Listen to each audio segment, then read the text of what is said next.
Salut, c'est Léo, ça dit quoi? Nous ne sommes pas ici au cirque. Le salon n'est pas un cirque politique. En bas, il y a eu des violences, c'est le bordel, il y a des trucs qui ont été détruits. Ni un cirque militant.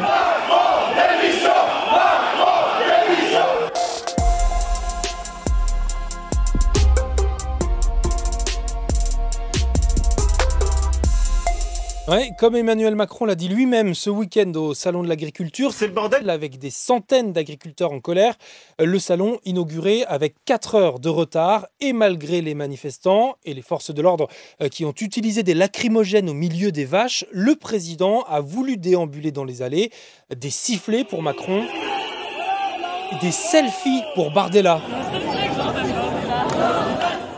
Le président du Rassemblement national n'a pas eu le même accueil dimanche. Emmanuel Macron accuse les plus virulents des manifestants, la coordination rurale, d'être de mèche avec le parti qui refuse l'étiquette d'extrême droite et qui redéfinit l'échiquier politique. Je pense que M. Macron il est dans une dérive paranoïaque, complotiste. Ça rappelle les heures les plus sombres de l'extrême droite. Le gouvernement inaudible malgré une nouvelle promesse du président, inscrire l'agriculture dans la loi comme étant d'intérêt général majeur au même niveau que la protection de l'environnement. Le Premier ministre Gabriel Attal a fait un passage surprise par le salon hier dénonçant un cirque médiatique. Jordan Bardella, lui, y sera de retour dès aujourd'hui. Ce lundi, c'est déjà la rentrée pour les élèves de la zone C en Île-de-France et en Occitanie, avec un petit changement aujourd'hui, l'uniforme à Béziers. C'est la première ville à se lancer. 700 élèves de 4 écoles ont enfilé ce matin un pantalon ou une jupe bleue, un polo blanc et un pull gris avec l'écusson de l'école et celui de la ville. J'aime pas. Ah bah il préfère le jogging, je crois. Il dit que c'est pas bon. Du coup, Maya, elle aime bien. La jupe, le pull et le t-shirt. Ouais, ça fait classe. Carrément. Pour l'instant, sur toute la France, seuls 87 établissements se sont engagés à tester cette tenue unique avant une éventuelle généralisation d'ici 2026. Mais une douzaine d'écoles, de collèges ou de lycées ont de leur côté abandonné cette idée après des votes de rejet de certains parents ou élèves à Marseille, Le Mans ou encore Beauvais. Et donc face à ces réticences, le gouvernement laisse finalement aux établissements jusqu'à juin pour se déclarer candidat à cette expérimentation. Et maintenant, que dites-vous de Lisa Simpson dans cet ensemble très saillant? Si t'es plus vieux et étudiant, une info qui t'intéressera, c'est à partir d'aujourd'hui et jusqu'au 24 mars que tu peux t'inscrire sur la plateforme Mon Master, qui n'avait pas convaincu l'année dernière entre lourdeur informatique et manque d'ergonomie. Cette fois, le ministère de l'Enseignement supérieur promet des améliorations. C'est le cauchemar de la montagne. Une avalanche a fait 4 morts hier dimanche en Auvergne, dans le massif du Sancy.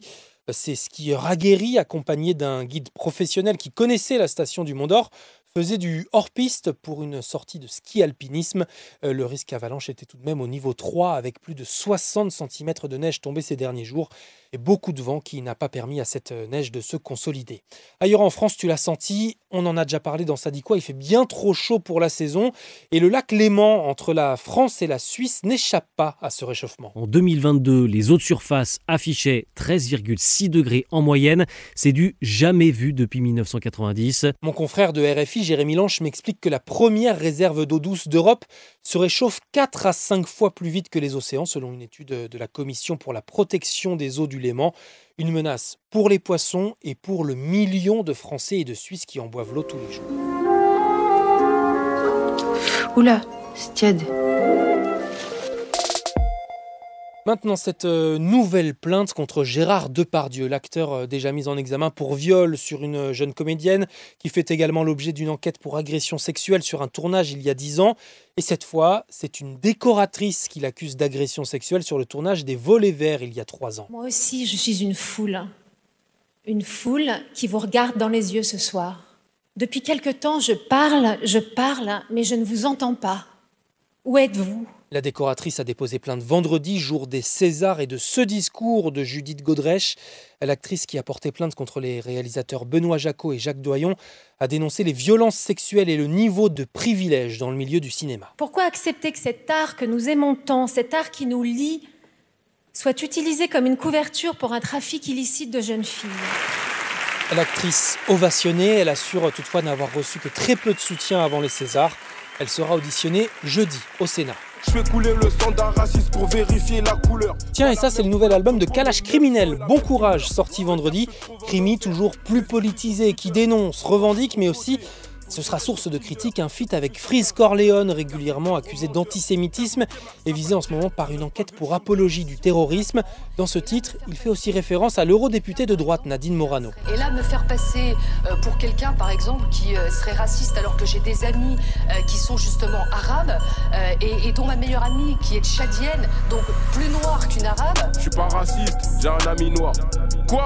Nique ta mère, toi et ton ami noir. Bon, bonne journée quand même aux mamans, hein. C'était Léo de France Info. Allez, ciao.